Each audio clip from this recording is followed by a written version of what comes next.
नमस्कार दोस्तों, कैसे हो भाई आप सभी। उम्मीद करता हूँ कि आप बहुत बढ़िया होंगे। देखिए दोस्तों, यूजीसी नेट जेआरएफ जो एग्ज़ाम जो इस बार जून के अंदर होना था वो अगस्त के अंदर हुआ और जिसका रिजल्ट अभी हाल ही में जारी किया गया। तो रिजल्ट के अंदर बहुत सारे स्टूडेंट के रिजल्ट हर बार की तरह इस बार भी हमारे निकले हैं और एक रिजल्ट जो आज आपके सामने जो स्ट्रेटेजी इस स्टूडेंट की हमारी रही है वो प्रॉपर तरीके से आप लोगों के साथ शेयर करेंगे। तो जो ये रिजल्ट है, जो हमारे साथ स्टूडेंट है, ये टीना चौहान है और टीना चौहान ये हमारे ही डिस्ट्रिक्ट शामली और पास के ही गांव, बहुत ही प्रसिद्ध गांव भूरा कंडेला से ही है, हमारी छोटी बहन है। तो इसको लगता था कि ये जो है नेट की परीक्षा पास करना बहुत कठिन है। ग्रेजुएशन हुई, बीएड वगैरह किया, टेट सी टेट किया और एमए भी कर लिया साथ साथ में कि एमए कर लेंगे तो ठीक है, काम बन जाएगा। बट ये नहीं था कि नेट भी निकलेगा या नेट की तैयारी भी की जा सकती है। फिर जुड़े क्लास में और पिछले 5-6 महीने के अंदर बहुत ही अच्छे से पढ़ाई की। तो इनसे पूरी इनकी पढ़ाई के बारे में, जर्नी के बारे में कि इन्होंने कौन कौन से सोर्स तो चलो हमने बताए, वो ये बताएगी कि भाई क्या क्या पढ़ा इन्होंने और पढ़ी कितनी देर है और क्या चीज़ें महत्वपूर्ण है और पेपर फर्स्ट के साथ कैसे इनको बैलेंस बनाना। तो टीना, बहुत बहुत स्वागत भैया आपका। धन्यवाद भैया आपका। है ना। और एक बार ये बताओ सभी को कि आपने इस नेट के बारे में सबसे पहली बार कब सुना था, यूजी में, पीजी में, या पीजी के बहुत बाद, या कब सुना आपने इस नेट के बारे में, जो बहुत सारे बच्चों को ये लगता था कि ये कैसे एग्जाम निकलेगा। यूजी के बारे में मैंने यूजी में सुना था इसके बारे में, क्योंकि तब मेरे एक भैया थे, उन्होंने नेट का एग्ज़ाम क्लियर किया था। हाँ। बट मुझे ये नहीं था, मुझे लगता था ये बहुत हाई लेवल का एग्ज़ाम है तो शायद मैं इसे क्लियर नहीं कर पाऊंगी। तो इसके बारे में मैंने तभी तो सुना था। फिर ये करना कब शुरू किया तैयारी आपको, आपने। इसकी तैयारी मैंने लास्ट दिसंबर में जो एग्ज़ाम हुआ था उससे पहले 2 महीने पहले मैं आपसे जुड़ी थी। हाँ हाँ, लगभग है कि अक्टूबर के अंदर ही आप ये जुड़े थे ना। तो तब अच्छा ये बताओ आप, इसके अंदर अगर कोई बच्चा यहाँ पे, चलो पहले आप अपनी स्ट्रेटेजी बताओ, आपने इसके अंदर जो फैक्ट है उनको कैसे याद किया। जैसा कहते हैं कि इतिहास के अंदर बहुत सारे फैक्ट होते हैं और उनको कैसे याद किया जाए, मतलब लिख लिख के देखा है, चीज़ों को रिमाइंड किया है बार बार, या अलग अलग जो सोर्स होता है उसका कितना इंपॉर्टेंट यहाँ पे मैटर रहता है सोर्स में। उसको तो आपने याद कराया था जब भैया क्लास लेते हैं उसके बाद एक 5 या 10 मिनट का सेशन लेते थे गूगल मीट वाला। उसमें फैक्ट ही पूछे जाते थे, बार बार भैया फैक्ट पूछते थे तो मतलब कुछ याद हो जाते थे, और कुछ जब दूसरे बच्चे बोलते थे ना तो कान में पड़ जाते थे ना, तो याद हो जाता था कि हाँ मतलब ये चीज़ ऐसे है। अगर हम खुद भी भूलते थे पर दूसरा बच्चा बोल रहा है तो हमें पता हो जाता कि हाँ भैया ऐसे हो जाता है। कुछ चीज़ जैसे याद नहीं होती थी तो उनका क्या था कि उनको लिख लिया, जैसे गवर्नर जनरल और वाइस राय मेरे कभी याद नहीं हुए, तो फिर मैंने उनको क्या किया, लिखा। लिखने के बाद मैंने उनको बार बार पढ़ा, और मतलब एग्ज़ाम में जाने से पहले भी मैंने उनको पढ़ा था, क्योंकि फिर मैं उसमें लिखे हुए थे अच्छे तरीके से, और भैया ने लिखवाए भी थे मैं, क्योंकि कुछ बुक्स में कुछ चीज़ें होती नहीं हैं तो भैया उनको कवर करा देते हैं अच्छे से। अच्छा, तो चीज़ें मतलब जो, क्योंकि सिलेबस तो बहुत लेंदी है ना, 10 यूनिट है और फिर पेपर फर्स्ट भी है। तो इसका एंशिएंट मिडाइवल मॉडर्न, एक लास्ट टाइम के अंदर एक प्रेशर क्रिएट होता है, उस प्रेशर से कैसे बचा जा सकता है भाई, अगर लास्ट टाइम के अंदर हम उसको कवर करें, क्योंकि बहुत एक सिलेबस सा एकदम आके पड़ता है ऊपर कि यार इतना सिलेबस अब कवर करेंगे, तो कैसे लास्ट टाइम के अंदर। लास्ट टाइम के अंदर मैंने तो बस आपकी जो मैराथन है यूट्यूब पे, जो आपने लास्ट टाइम में कराई थी, बस उन्हीं को बार बार देखा कई बार, और उससे पहले भी आपने कुछ यूनिट में करा रखी थी उनको बार बार देखा। उन्हें देख के ही मेरा सब मतलब हो गया था। मुझे ये था कि जो भी होना है बस इससे ही हो जाए, क्योंकि मैं अगर एक्स्ट्रा अपने से कुछ भी ऐड करती उसमें तो मुझे ये लगता था कि इसमें खिचड़ी बन जाएगी और जो है पहला वो भी ख़त्म हो जाएगा। अच्छा, बुक्स कौन सी पढ़ी आपने। बुक्स मैंने परीक्षावाणी परीक्षावाणी एंशिएंट के लिए और मॉडर्न के लिए और मिडाइवल के लिए सौरभ चौबे। बस देखो है ना। देखो एक बात ध्यान दीजिएगा स्टूडेंट, है ना। मैं एक बात अक्सर बोलता हूँ आपको, है ना भाई, विद्वान बनने के लिए आपको जेआरएफ के बाद में पीएचडी करनी पड़ेगी, तब आप बन लो। उसके बाद में एक बार जब आप परमानेंट प्रोफेसर लग जाओ उसके बाद बन लेना, जितना आपने खोज पड़ताल करनी है। पीएचडी में तो रिसर्च ही करोगे आप, लेकिन अभी एग्ज़ाम निकालना है ना, तो यहाँ पे विद्वान मत बनना। यहाँ पे बस एग्ज़ाम निकालने की जो स्ट्रेटेजी है उसी को फॉलो करना पड़ेगा। कई स्टूडेंट के पास में पूरी एक अलमीरा होती है बुक्स की, नोट्स की, ये उसके नोट्स, ये उस सर के नोट्स, या ये वो वाली बुक, या वो वाली, जो भी जहाँ भी बताए वो उसको ले आता है। उसको पढ़े ना पढ़े मैटर नहीं करता है। अच्छा, जैसा कि आप मान लिया आपने परीक्षा वाणी पढ़ी है, ठीक है, जी। साथ में क्लास ली है वो, क्योंकि ये है कि एक बेस बुक तो लगानी पड़ती है साथ में ना। हाँ जी। तो अगर मैं ये कहूँ आपसे कि कितनी बार आपने वो एक एक पार्ट, मान लिया मॉडर्न का पार्ट है या एंशिएंट का पार्ट, एक एक बार पढ़ी या कई कई बार पढ़ी। नहीं, मैंने कई कई बार पढ़ी। कई कई बार पढ़ी है ना। क्योंकि देखो एक बुक को जब आप पढ़ते हैं तो एक बुक को एक बार में कोई याद होती नहीं नहीं होती बिल्कुल। है ना। उसका जब तक आपको पेज नंबर तक याद नहीं होगा ना कि ये उस पेज पे उस पहरे पे लिखा है, तब तक नहीं होगा। और दूसरी बात है भाई, है ना, सबसे बड़ी बात बताऊँ कि मैं ये अपनी मार्केटिंग नहीं कर रहा हूँ। जब भी आप किसी टीचर के साथ जुड़ते हैं, एक होता है कि आपने कोर्स परचेज किया, टीचर ने वन वे लेक्चर आपको डिलीवर किया और आप अपने आप पढ़ लिए। जब तक है कि आप सुनने सुनाने वाली कहानी पूरी नहीं होगी ना, जैसे कि 6th 7th 8th क्लास में होता है, इसका क्या इम्पैक्ट पड़ता है जो गूगल मीट का होता है कि भाई सुनाओ भाई टीना, ये सुनाओ भाई जो भी स्टूडेंट है।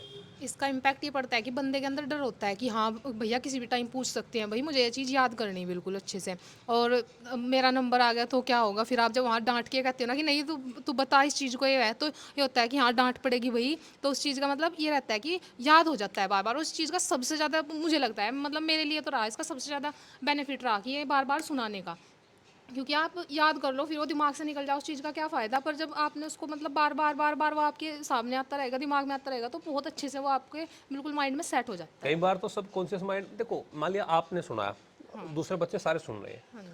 उनको क्या लगेगा, उनको ये लगेगा कई बार, अच्छा आपको ऐसा भी लगता होगा जैसे मैंने किसी दूसरे सुना और बच्चे हैं, मतलब दीपिका है, आकांक्षा है, जो भी है, विशु है या अमन जो भी है, वे सुना रहे हैं और मान लिया आपके याद नहीं, आपको ये लगता है कि यार ये सुना रहे हैं मेरे याद नहीं मेरे है ना, याद में, हाँ नेक्स्ट टाइम जब भी मैं ज्वाइन करूंगी तो मैं सुनाऊंगी जरूर या मैं याद करके आऊंगी ना, ऐसा जी। लग उनको जब आप सुनाते हैं तो दूसरे बच्चों को ऐसा लगता है। हाँ जी। इससे क्या है, इससे कंपटीशन क्रिएट होता हाँ जी, ये होता है है कि ना। हाँ एक इसके है कि ऊपर तो। रिकॉर्डिंग क्लास, लाइव क्लास ले ली, उसके बाद में आपस में कोई कनेक्टिविटी नहीं बनती है ना। जी। हमारे साथ जब हम करते हैं तो आप और ग्रुप्स के बच्चों के साथ भी ऐसा एक फैमिलियर से हो गए होंगे सभी के साथ में, हाँ जी। जो पढ़ने वाले बच्चे आपस में हो ही जाते हैं।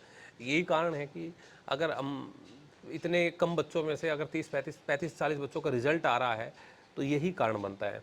अच्छा, और मैथ तो शायद आपका ऑलरेडी बढ़िया था, मतलब उसके अंदर पेपर फर्स्ट के वो अंदर। यूपी टेट और सी टेट के एग्ज़ाम जो दिए ना उसकी वजह से था। अच्छा, आपका यूपी टेट और सी टेट भी क्वालिफाई हाँ है। जी। तो पहले यूपी टेट और सी टेट ही दिया था, है ना। हाँ जी। नेट के बारे में कोई जानकारी नहीं थी। नहीं मुझे नेट के बारे में ये ऐसे रैंडमली जोड़ी थी। और बस भाई ये सर, पता था कि हाँ एग्ज़ाम होता है, पर ये था कि देखो हम बहुत तो हाई लेवल पिछले का। 4 सालों से पढ़ा रहे हैं और ये दुर्भाग्य है हमारा 4 सालों से कि अपने ही क्षेत्र में। अपने ही क्षेत्र के, अपने ही जनपद के, अपने ही इस आसपास के ये पहली लड़की जुड़ी थी। अदरवाइज जम्मू कश्मीर से लेके महाराष्ट्र तक, गुजरात से लेके अरुणाचल प्रदेश तक के बच्चे कोर्स के अंदर है, हाँ जी। लेकिन ये शामली की पहली बच्ची थी और पहली बच्ची का ये हमारा ये क्वालिफाई हुआ है। पहले और पहले ही अटैम्प्ट में, लगभग पहले ही अटैम्प्ट था पूरी तरीके से। ये क्या है कि हम मेहनत में, मतलब कोई भी किसी भी क्षेत्र विशेष को लेके या ये लगता है कि हमारे से नहीं होगा, ऐसा बिल्कुल भी नहीं है ना। आप कहीं से भी हो, कैसे भी हो, प्राइवेट किया हो, रेगुलर किया हो, डजेंट मैटर, है ना। मैटर ये करता है कि अगर आप 5-6 महीने सीरियसली आप दे देंगे तो वो मैटर ज़्यादा करता है भाई, है ना। अच्छा, और जो पेपर फर्स्ट का जो जनरल पार्ट है उसको कैसे कवर किया। पेपर फर्स्ट की भी पहले मैंने दिसंबर वाले उसमें आपसे क्लास ली थी, तब कुछ चीज़ें कवर हो गई थी। और टीचिंग एप्टीट्यूड यूपी टेट और सी टेट में इसमें पढ़ते ही हैं बीएड में, तो थोड़ा इस वजह से वो भी अच्छा था। कंप्यूटर इतना अच्छा था तो इसलिए बस। पीवाई क्यूज का क्या रोल रहता है एग्जाम में। पीवाई बहुत ज़्यादा, अगर आपने वो कर लिया तो आपकी बहुत सारी चीज़ें कवर हो जाती हैं उससे, मतलब हिस्ट्री और मतलब फर्स्ट पेपर दोनों का अगर देखा जाए तो।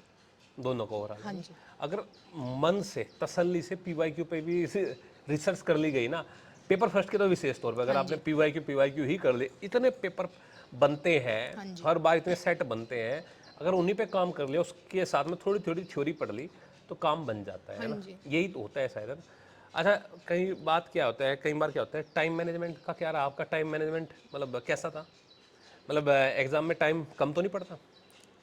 अगर तैयारी अच्छी हो तो कम नहीं पड़ता, पर अगर नहीं होती तो कम तो पड़ ही जाता है। जैसे फर्स्ट पेपर की मेरी तैयारी अच्छी थी तो उसमें मैंने ज़्यादा टाइम लिया, पर सेकंड की अच्छी थी तो उसमें मतलब हाँ टाइम तो लगा, क्योंकि मुझे लगा था कि इस बार का जून की अपेक्षा इस बार का थोड़ा टफ था एग्ज़ाम, पर हो गया था। मतलब इतना ज़्यादा नहीं लगता, हो जाता है अच्छे तरीके से अगर आप मैनेज करके चलते हो तो। और डीआई में लगभग कितना टाइम लगता है।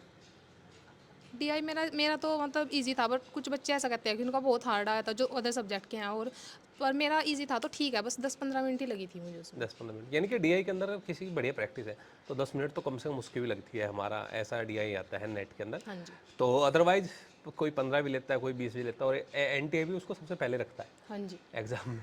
क्यों उलझा दे, कुछ बच्चे उसमें उलझ जाते हैं ना। तो अच्छा ये बताओ, अब ये तो होगी पेपर फर्स्ट में, तो आपने कहा कि भाई जो आपने पढ़ा था वो काम आ गया। तो अगर पेपर फर्स्ट की कोई बच्चा तैयारी करे हाँ तो जी। उसके लिए सबसे बढ़िया ये है कि वो PYQ पढ़े, पहले तो पेपर तो PYQ देखे। हाँ जी। उसके लिए भाई बुक की बात ही आती है। बुक की वो एक मदान वाली बुक आती केवीएस है, मैदान की, KVS मदान की। पहले आप PYQs को देखो, कोई भी PYQ आपने देखा हो उसकी थ्योरी थोड़ी सी वहाँ देख लो बस, इसके अलावा कुछ नहीं। सब्जेक्ट की जब बात आती है, इन्होंने बुक्स बताई, लेकिन बुक्स क्या है, वो आपके लिए बेस बुक का काम करेगी। मेहनत आपको एक बार एक स्ट्रेटेजी गाइडेंस आपको मिलेगी।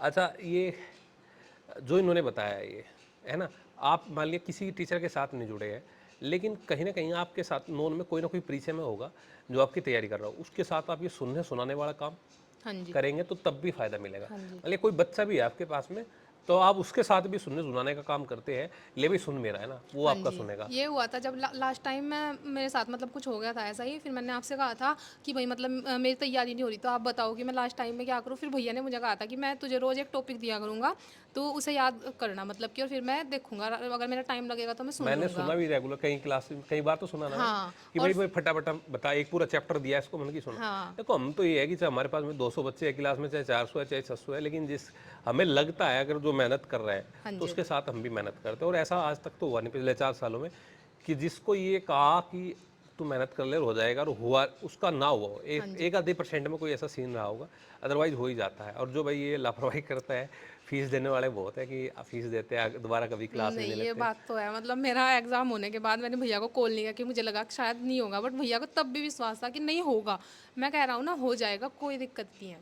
और सच्ची में मतलब बस भैया का आशीर्वाद ही है कि ये नहीं, सब ये हुआ। तो ठीक है भाई, शुरुआत है, बढ़िया बात है। और बाकी अब आगे असिस्टेंट प्रोफेसर की जर्नी, PhD की जर्नी, वो सब ओपन हो गई है। और मेहनत करेगी तो ये आपका ये रास्ता एक खुलेगा भाई। जी। तो इस पूरे जो हमने ये बातचीत का जो सेशन है, इसका एक सीधा मतलब यही है भाई कि आप 5 से 6 महीने सीरियसली अपनी सीरियसली जो आपका जो सोर्स है उस पर काम करेंगे, विश्वास के साथ जुड़ेंगे, किसी के भी साथ जुड़े, विश्वास के साथ जुड़े, पूरे मन से जुड़े, है ना। हाँ जी। चाहे बुक हो, चाहे टीचर हो, चाहे आपका दोस्त हो, सुनने सुनाने का काम आप पूरा करें।